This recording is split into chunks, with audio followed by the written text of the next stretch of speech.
So I was asked to give something as a talk on the canola diseases. What's new in canola diseases? Don't be, I started with a very negative comment. What's new in canola diseases? There is a hint I'm giving over here. Okay, we'll go further. I have outlined a little bit about my talk over here in this way, a little bit of introduction, then followed by the major canola diseases. Black leg, white mold, verticillium wilt. It's not a major one. Why did I mention major? We will talk about later. And the diagnosis of them and management, and then followed by a little bit of club roots or wrap. Don't worry, I'm not going to present too much on it. And I will wrap up my talk with the summary. This year, in the end, we thought everybody was having a very good crop of canola. So all of a sudden, in the end, I got a lot of calls, with a lot of damage, lodging problems. So I got to figure out what's happening over there. Actually, it's lodging can be occurring in the canola fields at harvest because of many reasons. There were many causes. So whether it is a abiotic factor or a biotic factor. So I attended a lot of calls right from Pembina County to Bhadna. Several calls I got, and I went and I checked out all those fields. You usually why the canola plant lodges? If lodging occurs, 60 to 50% of yield loss can occur. Several environmental and agronomic factors affect lodging, which cause risk in canola. Abiotic factors I mentioned, like wind, rain, temperature at flower, variety, plant populations, density, nitrogen, nutrition, and diseases and insect feeding. These are all contribute. Both the biotic and abiotic factors were mentioned over here. A combination of genetic, agronomic, and environmental factors cause the risk of stem and root lodging in canola. That's the general thing, If lodged due to disease, these plants are unlikely to straighten up. At the early stage, we see some lodging. If it is an abiotic factor, it's not because of any pathogen. The plants are likely to stand up and cause, as Ron has mentioned before, that there are several cycles they can make it up. But if it has disease, it won't make it. If plants lodge this early due to disease, yield little generally. What happens? Blackleg, white mold, the major diseases in our area, they cause this kind of lodging. Okay. It's a blackleg causes basal cankers and internal necrosis in stems and root that usually leads to lodging. For each 1% increase in blackleg leads 0.7% of yield reduction. That's the established fact. Okay. White mold, canola that doesn't straighten up after lodging may develop higher levels of sclerotinia stem rot. I said, like, if it is disease, among the diseases, white mold is the one which will not recover at all. Okay. And again, it's that if you control white mold by 1%, you are likely to get 1.3% of yield increase. Here, again, I wanted to mention a little bit about the major diseases in canola are blackleg and white mold. And I also added verticillium over here. Don't be alarmed, but this year we thought at the farmer fields where I visited, they were expecting around somewhere about 2,500 to 3,000 pounds per acre. And they were surprised to see they got a lot less what they were expecting, up to 25% or so less. Okay. Again, this you see blackleg lodging. You all might know over the years how it shows up. Sorry, the picture is not that clear. And this is the white mold. The lodging occurred due to white mold. You see clearly bleaching of the stems that will become white. And verticillium stripe, you see from here, it is toppling. Okay. Why I'm mentioning together all these three diseases together, all of them cause lodging in the field. How do you differentiate which pathogen has caused this disease, this lodging? Whether it is due to black leg or white mold or verticillium, the one which I'm mentioning over and over here. And see that verticillium stripe or welt, until 2016, this disease was mentioned as verticillium welt. But actually, this pathogen, the pathogen which causes this verticillium disease in canola, doesn't show up anywhere. That's the problem. We think the field is doing good, but in the end, it lodges and the yields are less, because that's the reason. It crosses and they assign that to a different symptom of the disease. Then they started calling it as verticillium stripe instead of verticillium wilt. Okay. Then we'll know a little bit about verticillium stripe. It was first identified in Germany in somewhere in 1960, then found in Europe, Russia, and in Canada. In European countries, there are a lot of yield losses have occurred since its identification. Okay, now it's in United States. In United States, first reported in cauliflower in California and in horseradish in Illinois. This is the first occurrence in North Dakota in canola. This is what we are reporting this year. We further have to do some studies on it, but we can confirm that this is the disease which we have it. Even Manitoba has it in 2014, and probably it's been in our area, but none of us is noticing it. But it has been a silent killer, and it has showed up its colors last year, this summer. Okay. It is caused by a pathogen which generally lives in the plant system as which can be termed as endophyte. It has been in the plant system for so many years. Why it turned into a pathogen now? It is an opportunistic. Over the years, we are providing the same kind of environment to that pathogen. Eventually, it became a pathogen in our canola this year. So, but this itself indicates that what we have to do, we get a little bit of a break from canola if you are growing canola year after year or 1 year after. So you have to go for a little longer rotation. That is the only thing we can do right now. Trust me, yeah, whatever the management aspects we have for clubroot, the same thing applies for this pathogen too. It is a soil-borne pathogen. Whatever moves the soil moves the pathogen. It mainly propagates by microsclerotia. Like we have heard about sclerotia and white mold, right? It's the overwintering structure, which is very hardy and can stay in the soil for over 10 years. The same over here too. This pathogen produces small pepper-like darts onto the stem of our canola plants, and in the stubble it can survive for longer. Once the stubble is over, it falls onto the ground and stays in the soil for next 10 years.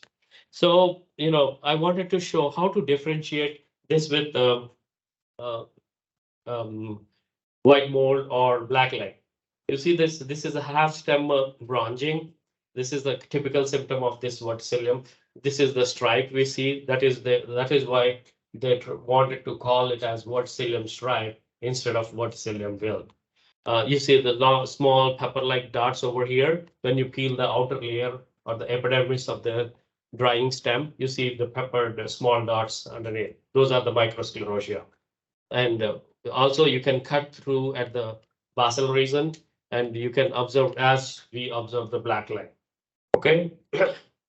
So, and what is the earliest symptoms you can see in the fields is during flowering. You see the half leaf yellowing. Okay, that is the earliest symptoms. This is one of our agronomist from our area. He brought the sample to me, then we were trying to figure it out. Is that the same disease? Well, we will be seeing more in this year here in canola. Yeah, we saw that. So this is how the lodging occurs in this. Again, more pictures of this. When you can rip it off the outer layer and you can see the black. And this is the one in Rugby. Sorry, in Rolla, the farmer has to go. Took a long time for harvesting this field because everything lodged in one direction. He said he went all the way there, then he came back, then he went again. So it is a lot of pain in harvesting too. So how to differentiate white mold to verticillium strife? It's a lot problematic. In white mold, we have the shredding of stem. The stem becomes very fragile, and the end you see this black sclerotia over there, very big sclerotia. In here, this is all the green stems. In that you see the browning of the stem. This is verticillium well stem. When you peel the stem, you don't find any big sclerotia in it, but these black dots, sclerotia, you can find microsclerotia you can find on the stem. To black leg identification, to differentiate black leg from verticillium, when you cut open, this is what we do. In the black leg, you see the pith, complete black, it's dark black. Here we see light faded brownish black. It's very hard to differentiate that way. This is how you have to differentiate black leg to verticillium. This is how the healthy plant should look. Okay. If you have more questions, we will sit in the back. Then we can discuss this about this disease further. Again, in our scientific world, in order to confirm a new pathogen, we have to extract the pathogen out of the disease stems. This is what I did in the lab. Thanks to the Canadians, they confirmed it. My isolates, out of 6 isolates, 2 are verticillium longisporum. That is the one which caused verticillium stripe in our area, in our canola. Again, it's another molecular confirmation in the lab. They have given very good reports on it. So, so we have to talk a little bit about verticillium disease cycle. Here, this is the microsclerotia I'm talking about. This is which overwinters, and once the favorable conditions are available, they germinate and infect the root hairs at very early stage. The more earlier the infection starts, the losses will be the more. Okay, that's how we go. We can see it enters into the xylem vessels, where they produce mycelia and conidia in it that blocks the xylem vessels, not allow the water to move up, and they result in prematurity and thereby lodging. So how to manage longer crop rotations? No effective fungicide treatment is there for this, so no fungicides spraying. Biocontrol, they have tested some of the bacterial pathogen strains. It worked good, but I haven't tested any. It's in the literature. Resistance breeding has to be done. None of the varieties are resistant to it. Swathing or straight combining large crop may require small trial and error to see what direction works best. So this is what we have a little bit. And the good news is that we don't have clubroot in our survey. We didn't find at all, probably because of the longer rotations and the resistant variety we used in our area. That's thanks to the growers, and it's just completely. And none of our clubroot resistant varieties have been broken the resistance. They are still doing the good. That is another good news. So all the varieties are resistant. With this, I'm wrapping my talk with the rotate resistant cultivars to manage blackleg. For fungicide, the white mold, we need one fungicide spray at 20 to 30% of flowering. Fields with verticillium wilt, out of 11 counties I surveyed, 7 counties have that new disease in our area. More research has to be done. Verticillium wilt incidences this year in northern ND caused inconvenience while harvest as well as yield losses. More research needed in this area. We'll be working on it. And clubroot infections were none this year. And with this, I would like to thank a lot of people like that. So I will give the mic to Anitha. I don't want to take much of her time. Thank you. I'm Anitha Chirumamilla. I'm the cropping system specialist at the Langdon Research Extension Center. Let's talk about something interesting. Like everybody thinks about flea beetles, right? Like Jason was mentioning in the agronomy happy hour that he had a crappiest year last year. So every year is going to be a crappy year when it comes to flea beetles, right? In our area. So let's see. I have some news, good news for you. So we'll see. Like everybody, no, the in this area, nobody needs any introduction with flea beetles. I guess everybody knows that there are two species. The one is the on the left side is the black one, the crucifer one. That's a major or the dominant species we find here.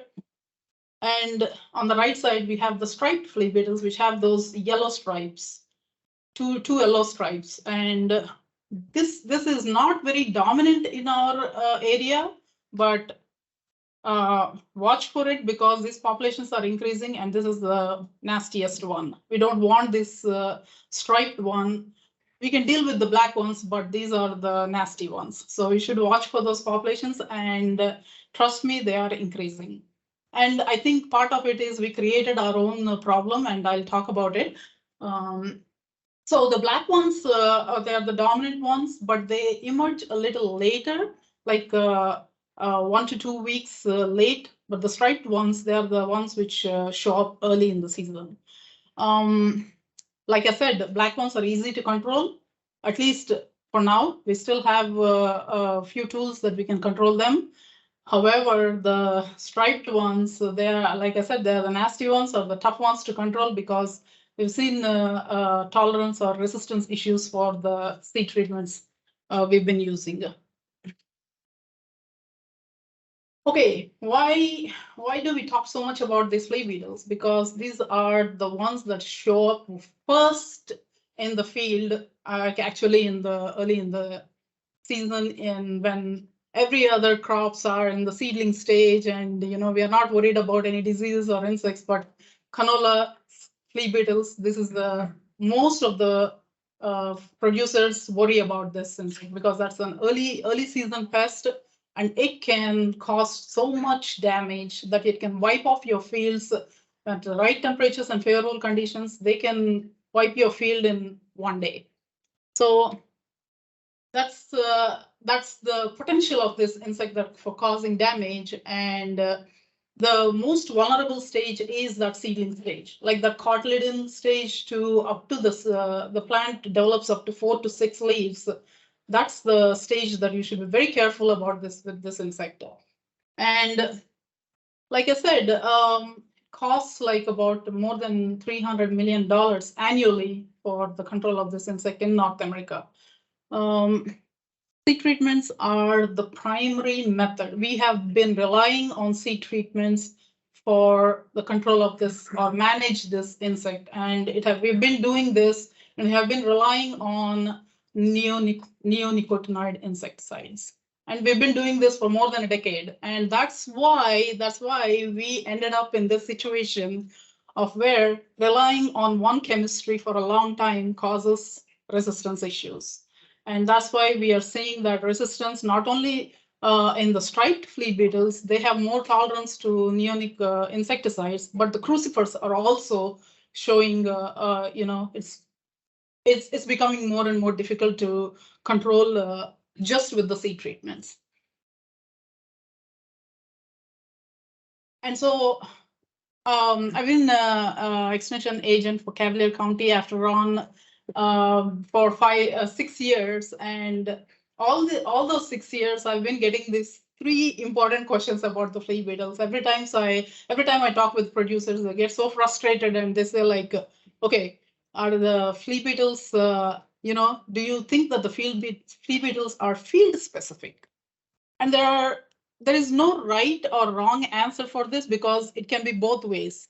Sometimes it's field specific when there are only a few isolated fields, and if it's surrounded by many trees or like shelter belts, and there are more ditchy, grassy areas, yes, there can be populations overwintering there, and they keep recurring every year.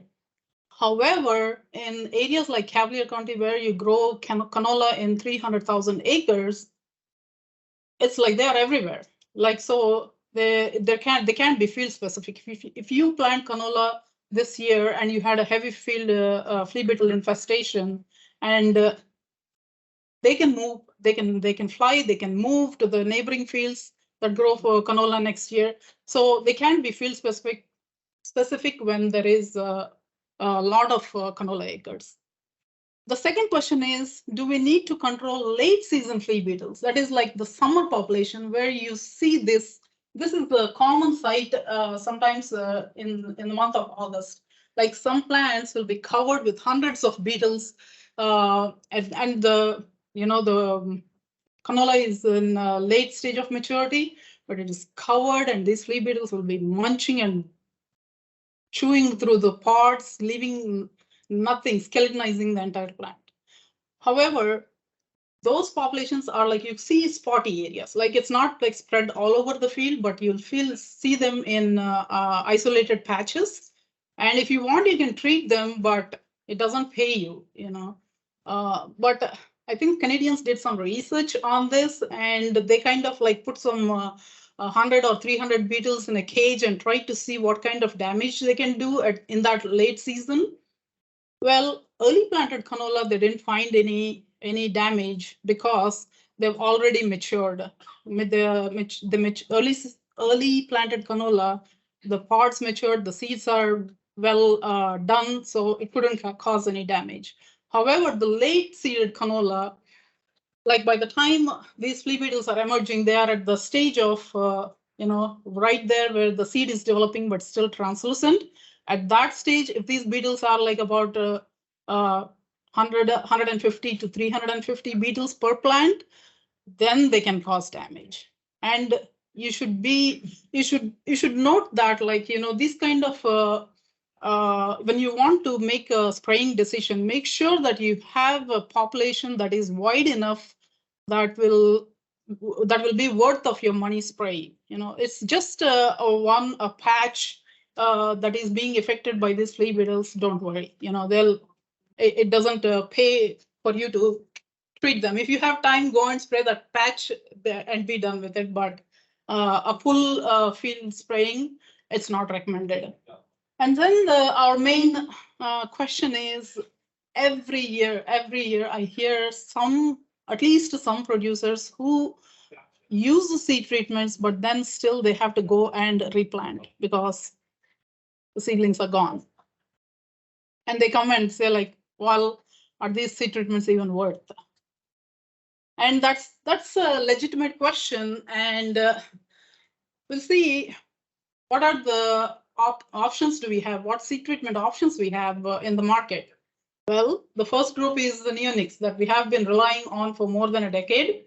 Those are the thiamethoxam, clothianidin, and imidacloprid. Imidacloprid is out of the picture because the Gaucho and Gaucho products, they're not even working. But still, Helix and Prosper Evergrow, they are still working. However, there are two new groups, that is the diamides, which is the group 28, the cyantraniliprole, which is the trade names of Fortenza and Lumiderm.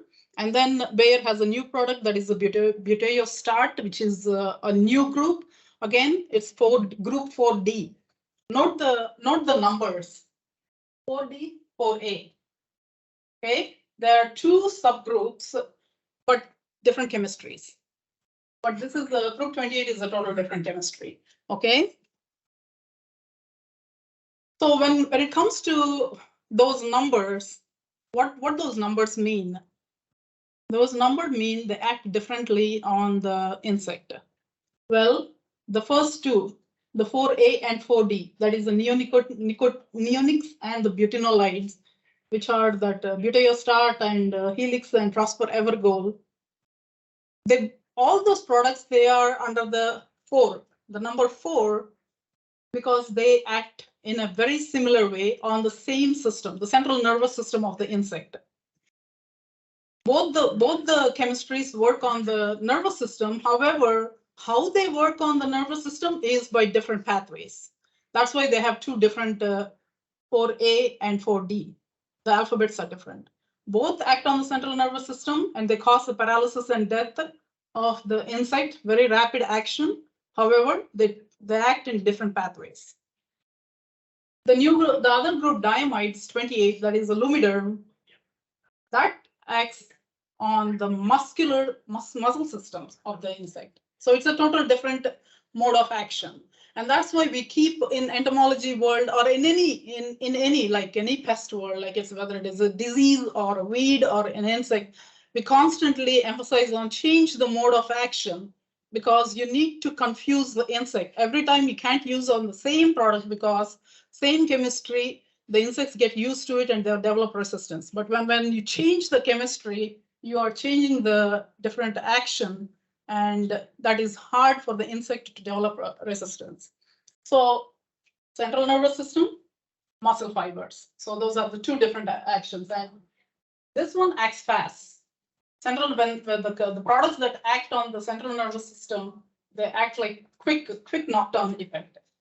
However, the ones that act on the muscle fibers, they act slowly. This takes a long time, a little longer than the neonics to start showing the response. However, it takes slow to kill the insect, but while doing that, the insect kind of slows down and it stops feeding. And all we need in for canola flea beetles is to stop them to feed, right? That's our goal. And lumiderm does that. So our state entomologist, Jan Conodal, she did a study comparing the efficacy of these seed treatments, how these seed treatments are working, because we get that question all the time, like, are these working? And so they did the experiment comparing the first two are neonics alone. Those two treatments are Prosper, Evergold, and Helix vibrans alone. And then there are premixes with neonic with the new chemistries. Either it's a lumiderm or the buteostat. And each of these premixes were tried at a lower rate of either lumiderm or buteostat, and the other one is a high rate. So we'll see how these neonics alone compared to premixes, how they control the flea beetles. All right. I want to mention it to you, like I said, like the black ones are the majority or the dominant species in flea beetles in our area. But when we conducted this study this was 2022 in Fargo, 60% of the population was striped to flea beetles, and we had 40% crucifers. So you can see how the population is changing the percentages. And like I said, the striped ones are the nasty ones. And so they were the majority.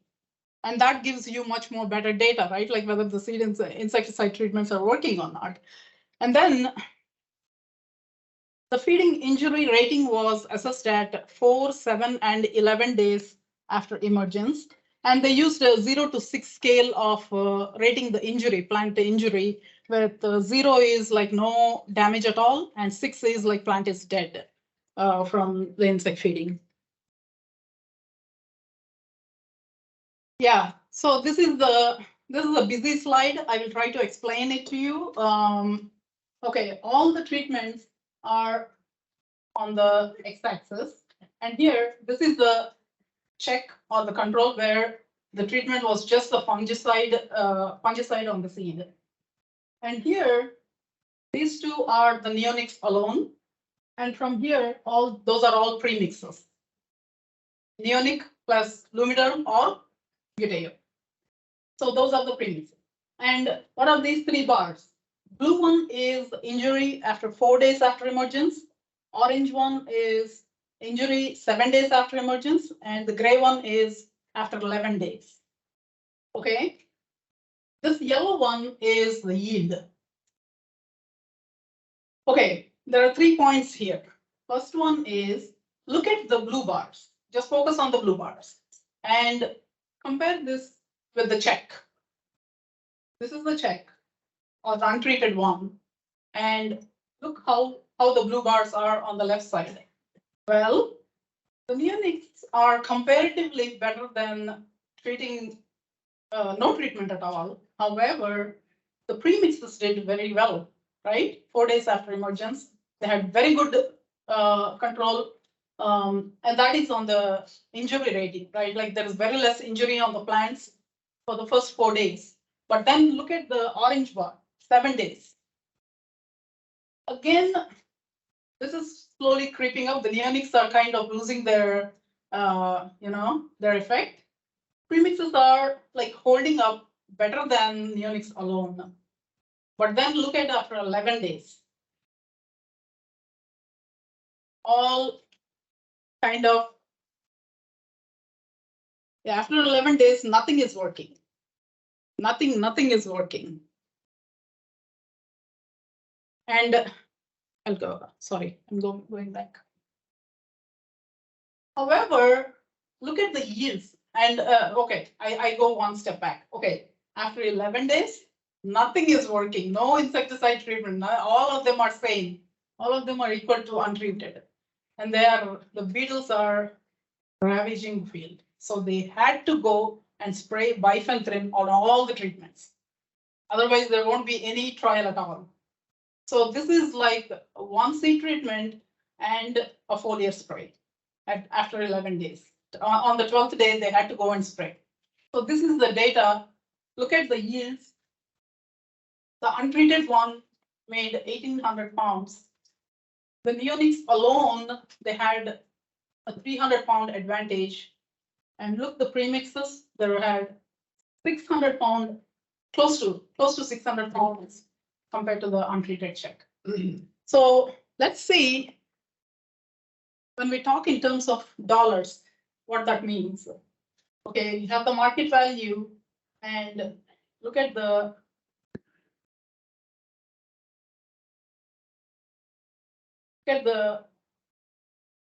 gain in dollars. Neonics alone, there was a $87 advantage compared to the check, and the premixes, whether it is a Lumiderm or Buteostat, it was $176. And then again, when you this is just the yield and the gain from the yield. However, when you add the insecticide cost, it comes to $69 neonics alone and $150 if it was a premix, which is like an $81.40 gain over neonics alone. So it pays to use two different chemistries rather than just relying on one chemistry. Okay, this was the same study, same study conducted with just testing the Buteostat, because Buteostat came in last year. So that was the first year data, 2021, where they compared Neonic Prosper Evergold with the Buteostat, but they compared with at two rates. One is Buteo at 16 fluid ounces, which is the higher rate, and 9.6 is the commercial standard that is available in the market. And so we compared these two high rates with Neonic alone, and you can see same results. This was like, again, when this study was conducted in 2021, 90% of the population was striped flea beetles. So whatever results we are seeing here, it means that these products are working because we are able to control the worst ones or help manage the worst ones. So here you can see the treatment one is the premix with the higher dose of Buteostat. Treatment two is a lower dose. Well, the blue bars are 7 days after emergence. Yes, you can see that both the premixes, lower and higher combinations, yes, they help reduce the lower the injury. Neonic alone did not do very well because it's all striped flea beetles. However, when you go to 14 days after emergence, again, nothing worked. None of them worked. So on the 15th day, they had to go and spray bifenthrin. to save the trial. Otherwise, there would be nothing. So I have that on, and then it corresponded to like that the plant population on the left side of the graph. You can see how the plant population was going down in the untreated check. There was literally very low population, whereas on the premixes, they did well by maintaining the plant population, and that translated into yield. You can see how low the yield was on in the untreated plots. And this is to conclude, it's when it comes to feeding injury, yes, neonic, the order of preference is like, yes, untreated checks, no, very less yield or very high feeding injury.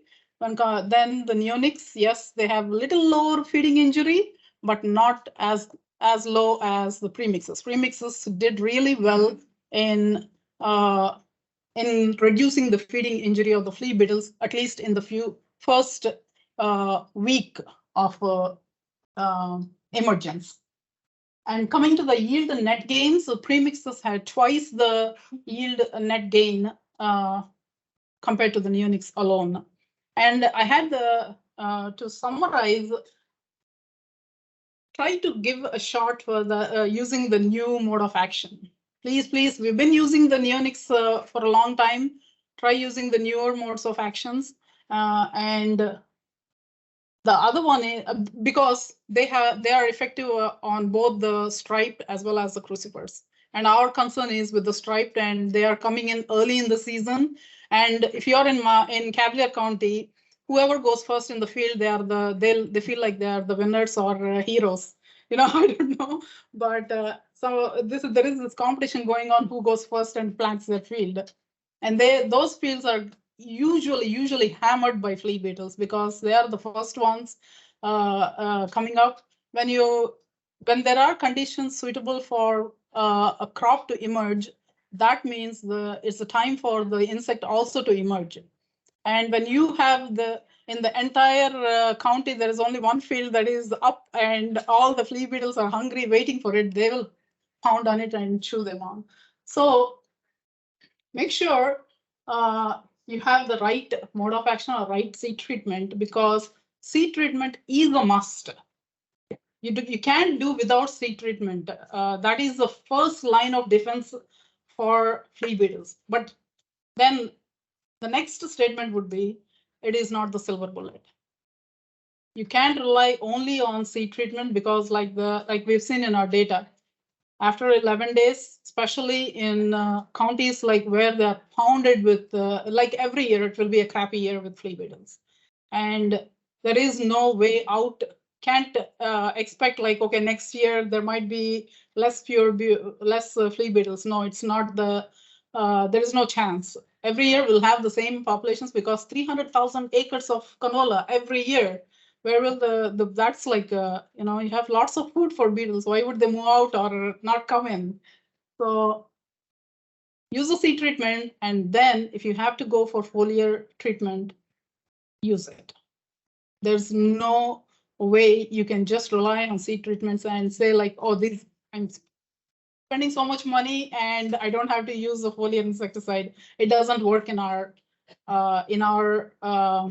counties, I should say, because of the sheer number of insects, and also the emergence period for this flea beetle starts like late April, last week of April, and it goes until first week of June. And even for this year, this 2022 year, I've seen farmers spraying even in the second week of June. So they have a very lengthy emergence period, and so you keep you think like these beetles, once they've fed on your crop, they've ingested enough insecticide and they'll die. Yeah, there will be a next set of flea beetles that are emerging fresh and they'll attack. So this is like a number game, and you can't. There is no other way. That's what I'm trying to say is the best option for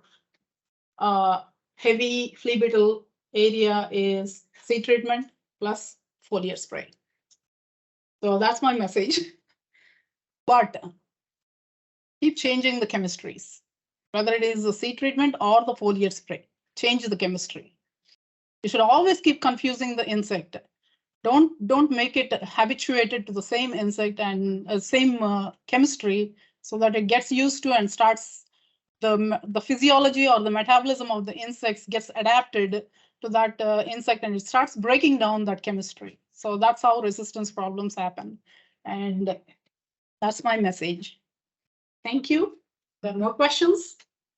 We'll be here in the round table.